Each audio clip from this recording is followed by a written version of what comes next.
بسم اللہ الرحمن الرحیم۔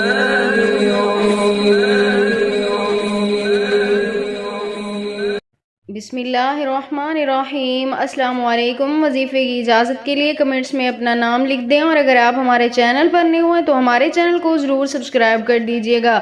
آج جو میں آپ کی خدمت میں وظیفہ لے کر آئی ہوں، اس وظیفے کے بتانے سے پہلے میں چند باتیں آپ کے ساتھ آج شیئر کرنے جا رہی ہوں کہ جس کی وجہ سے انسان کے گھر میں برکت آتی ہے۔ وہ کیا ہے کہ سب سے پہلی بات تو یہ ہے کہ بلی ایک ایسا جانور ہے جس کی وجہ سے گھر میں برکتیں ہی برکتیں آتی ہیں۔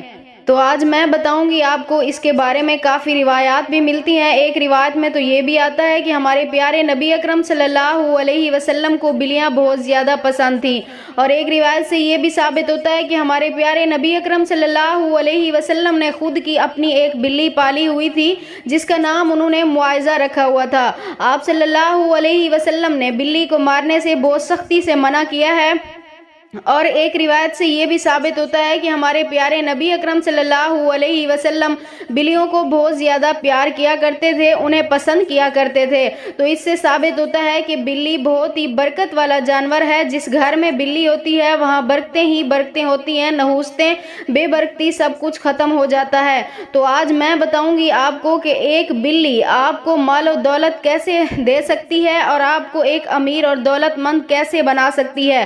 تو آپ نے کرنا کیا ہے کہ آپ جب بھی بلی کو اپنے گھر میں دیکھیں، ہو سکے تو آپ اپنی خود کی پال لیں، اگر نہیں رکھ سکتے تو آپ جب بھی دیکھیں بلی کو، اسی وقت آپ نے یہ کام کرنا ہے کہ دودھ لے لیں، روٹی لے لیں، یا جو بھی یہ چیز آپ کے پاس ہو، آپ نے اس کے اوپر بسم اللہ الرحمن الرحیم پڑھنا ہے، اور ہو سکے تو آپ سورۃ کوثر بھی پڑھ لیا کریں۔